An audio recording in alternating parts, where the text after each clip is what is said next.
Maayong buntag kaninyong tanan. Aniya kita aron sa pagpaminaw sa mga pulong si Ginoo sa atong pagpangandam sa kapistahan sa mahal nga Birhen Maria sa Regla. Unya nadungog nato ang ebanghelyo nga ang mga Parisiyo nangutana kang Hesus kung kanusa maghari ang Dios. So ang ilang concern is when. Ang ilang concern is about time, kung kanusa. Unamingon ng Ginoo, ang paghari sa Dios dili butang nga inyong makita.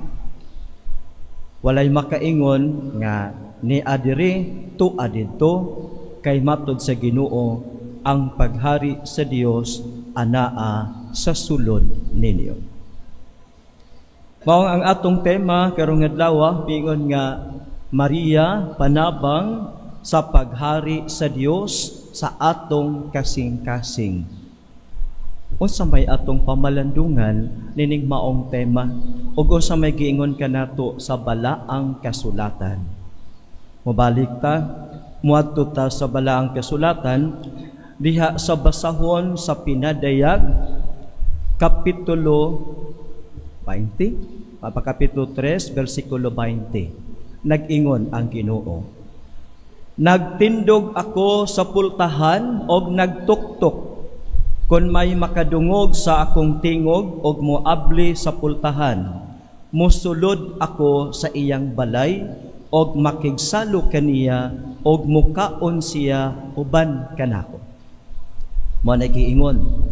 So mingon ang mga Parisiyo, Lord, kanus aman maghari ang Dios? Mingon si Jesus, ang paghari sa Dios ana sa sulod ninyo. Ang paghari sa Dios kaninyo mag-agad sa inyong pagkaabli.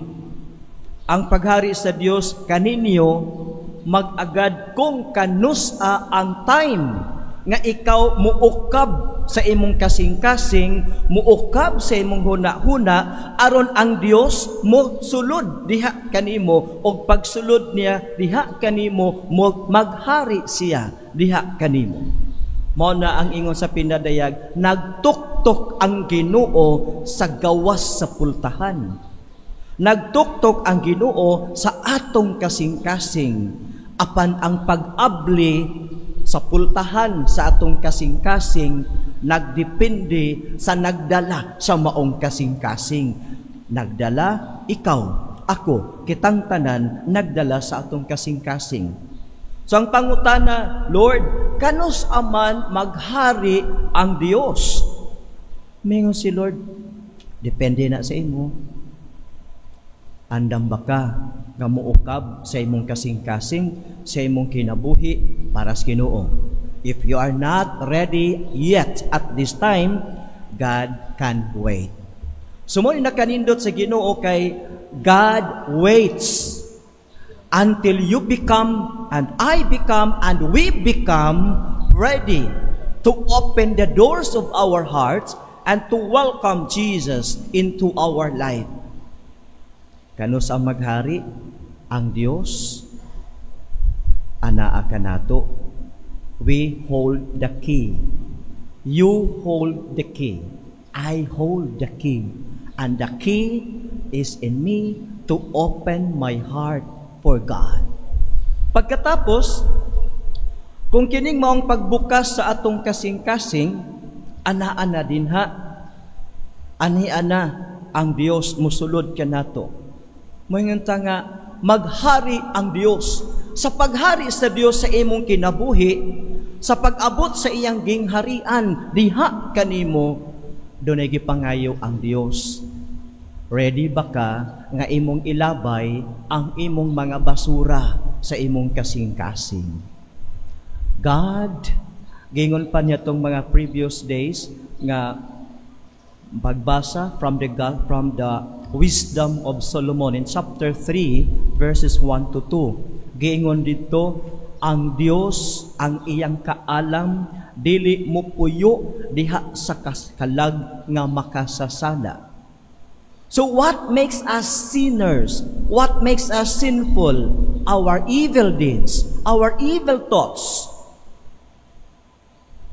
Unsa may nasi mong kasing-kasing? Kung imong buksan ang imong kasing-kasing, andam ka ba nga pagsulod sa Ginoo, moingon si Lord, wow, it's very neat, it's very clean, it's very orderly. Ang akong pagsulod, ang pagsulod sa Ginoo sa imong kasing-kasing, are you ready to provide Him the best and comfortable place in your heart for the Lord to rest? Ready ba ka? Kanus ang maghari ang Dios. Amo ni pangutana, ang paghari sa Dios magdepende sa imuha. Kay ikaw mo ay nagunit sa Yahweh, you have the control. Kay si Jesus tas gawa sa imong kasing-kasing, ikaw na susulod, unya you hold the doorknob.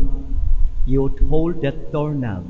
And when you open that doorknob, are you ready to let go of the clutters in your heart?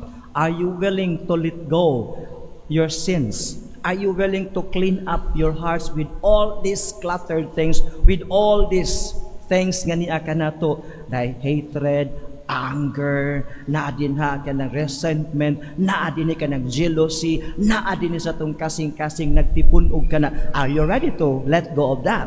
To let Jesus in? If you're not ready yet to let go of all these things, Jesus can wait. Jesus is waiting. He is waiting you to prepare His place in your heart.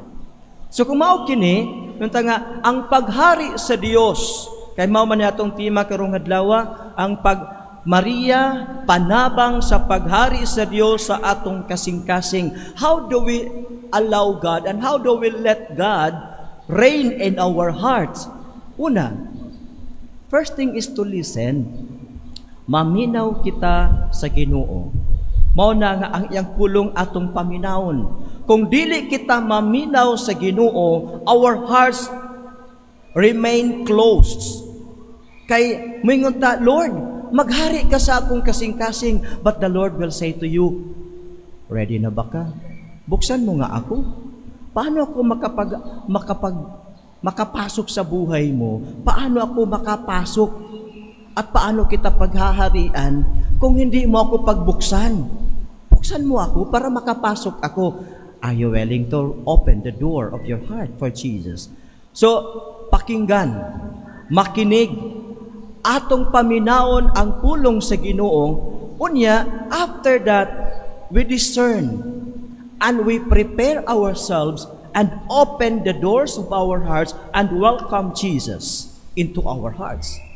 Kung naapagsulod ni Jesus, that is an encounter between you and Jesus. Between Jesus and you, and that particular encounter with God has an impact. Na ay impact niya na igibug-aton, na ibili na ng maong pag-encounter nimo sa Ginoo, o kanang maong encounter with the Lord will never become a waste. Because it is a transformative encounter with God. Kanabang pagsinati nimo sa Ginoo nga natandog ang imong kasing-kasing o kay natandog ang imong kasing-kasing, ang imong kasing-kasing mipitik o pinitik sa gugma o ang imong una-una naukab o nahimong bukas sa pulong sa Ginoo nga maghari diha kanimo. Maria panabang sa paghari sa Dios sa atong kasing-kasing. So ang unang buhaton di ay maminaw sa pulong sa Dios. Ikaduha, buksan mo ang imong kasing-kasing, ukba ang imong kasing-kasing, and let Jesus come in. Ang paghari sa Dios, mingon si Jesus sa mga Parisiyo, dili kini butang nga inyong makita, kundili ang paghari sa Dios anaa sa sulod ninyo. So when we say the reign of God, do not look at there in the south, in the north, in the west, in the east. Do not look at somewhere, but look at yourself. Ingon si Lord, nganong pangitaon man ninyo ang paghari sa Dios didto? Ang paghari sa Dios starts with your heart. kanang imong kasing-kasing mo nang mingon siya, anaa sa sulod ninyo. Do not look it outside, look it deep within you. If God is reigning, kung naghari na ang Dios, ang paghari sa Dios, ang iyang gingharian, asa makitaan, naa kanimo. Dili makita didto, di makita didto, dili makita diha, kundi diri sa akong kasing-kasing makita. O kung saon sa uban nga makita nila nga giharian na ka sa Dios. Atong tanawon, the prayer kanabitong nga ato na siyang gibuksan, atong gi-welcome sa Jesus. Then the next step is to pray, Lord, stay with us. Nakadumdumo sa duha ka disipulo sa Emmaus, a walk to Emmaus. Duha ka tinun-an ni Jesus, nabugatan sa kamatayon ni Jesus. Unya naglakaw sila padulong didto kay mopahilayo sa lugar nga traumatic para sa mga tinun-an sa Ginoo. But Jesus came and walked with them. Synodality. The Lord walks with us. The Lord walks with you. Bisan unsa imong kahimtang, malipayon ka, magulanon ka, the Lord walks with you without us knowing. Kunya mingon ang Ginoo kanila, unsa may nang gipanagsultihan diya ugod sa dalan? Mingon, ay, ikaw ra bitaw sa Jerusalem mo ka makahibaw sa nahitabo kang Hesus. O mao ba? Unya hangtod miabot sila dito sa Emmaus, unya kilom-kilom na mingon ang mga tinun-an, diri lang ta mga tuog kay kuana kanang ngit-ngit naman. And the Lord stays with them. And they knew it was the Lord when the Lord takes the bread, blessed the bread, broke the bread, and distributed the bread to them. Mo na nga, the next thing, when we open our hearts for Jesus, the next process is to pray, Lord, stay with me. Lord, come and stay with me. Kay ang pagkaanaa sa Ginoo will continue the process of transformation nga anaa kanimo. Og ni ana harian sa Dios ang imong kasing-kasing. Kung anaa siya kanunay, maghari siya. Mo na ang mga tao nga adunay Ginoo silang kasing-kasing, mag-ukon-ukon pagbuhat og di maayo. Maghuna-una og maayo. Sakto ba kaning akong buhaton? Sakto ba kaning akong limbungan ning akong sigkataw? Sakto ba kaning ako nang tamayon? Ako na sang libakon? Sakto ba kani? Jesus is here in my heart. Mingon si Jesus, ang paghari sa Dios naa sa sulod ninyo. The time that we allow Jesus to stay, the time that we pray to Jesus, Lord, come and stay with me. That transforming experience with Jesus will always lead us into our personal transformation. Una ka ng personal transformation nato, unsay mahitabo, makita sa mga tao unsay kausaban sa imong kinabuhi. Sadyang imo nang gidawat si Jesus, sa imong gipasulod si Jesus sa imong kasing-kasing, bisan pag dili nimo isangyaw, I believe in Jesus. Bisan pag di ka mo ana sa mga tao, di ka magdala-dalag microphone dito sa kabakadalanan, ngamin ka, I believe in Jesus. No, even if you don't do that. But the people will know nga giharian ka sa Dios kung ang imong kinabuhi adunay visible change. Ang imong attitude adunay visible change. The way you think dunay visible change. The way you do things dunay visible change. Kay ang paghari sa Dios sama man sa usa ka igpapatubo sa pan, baking soda or yeast. Ibutang nimo sa minasa, wa ka kakita paghalo ana, wa na ka kakita asa tong you cannot identify where is the yeast or the baking soda, baking powder. Karon apan nitubo ang minasa. Mao na nga pagpadayon nato sa Ginoo, ang Ginoo mo bag-o ka nato, ang Ginoo muhimo ka natong the best version of ourselves. Unya, makita sa mga tao unsay nahimong kausaban sa imong kinabuhi karon. Makita nila, wow, kanang tawhana sigig simba do sa bireng sarigla tan-awa. Kanang tawhana karon kaniadto kawatan na siya manok, karon di na siya buutan na siya kaayo. Kaniadto kanang tawhana, so sige na makakitag sinumbagay, pero karon sige sa simba do sa bireng sarigla, ala dunay kausaban nga nakita. Nganuman, you allow Jesus to come in and to stay with you in your heart. Now, kining atong giingon nga synodality, paglawig kuyog sa uban, will only happen when we open our hearts for Jesus and when we allow Jesus to stay with us and transform us. Synodality will become a reality. But if we are closed, if we close our hearts, we close our minds, and Jesus remain outside us, then synodality is still a dream. But we have a very good guide. Excellent guide, Mama Mary. Ingon pa karon sa tema, Maria, panabang sa pagpahari sa Dios. So we look at Mary. Mary, una sa akong gingon nga mga process, first is to listen. The second is to welcome Jesus. The third is to ask Jesus to stay. For synodality to be a possible thing and a reality. Mary listens to the word of God. When Angel Gabriel proclaims to Mary the good news, who is this good news? Jesus is the good news. When Angel Gabriel declared it to Mary, Mary opens her heart, opens her mind, and welcomes Jesus into her life, into her womb, into her heart, into her mind. Mary said, I am the maidservant of the Lord.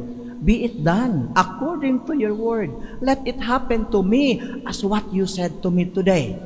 So Mary allowed Jesus to enter.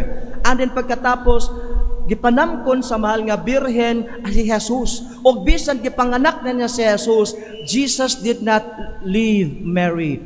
Jesus stays in Mary's heart, in Mary's mind. In the whole of life of Mary, Jesus stays there. And Mary walks with Jesus. Mary walks with Jesus. That is why Mary followed Jesus from the conception until death in the Calvary, until His resurrection. Mary walks with Jesus. And we have Mary as our guide. Panabang aron harian kita sa Dios. We look at Mary as our guide. Mama Mary, teach us to open our hearts, to open our mind like you. When you welcome Jesus, when you open your hearts and your mind for Jesus, teach us to walk in the way of Jesus even until Calvary, even until death, because if there is death, there is resurrection. Mary is our guide. Panabang.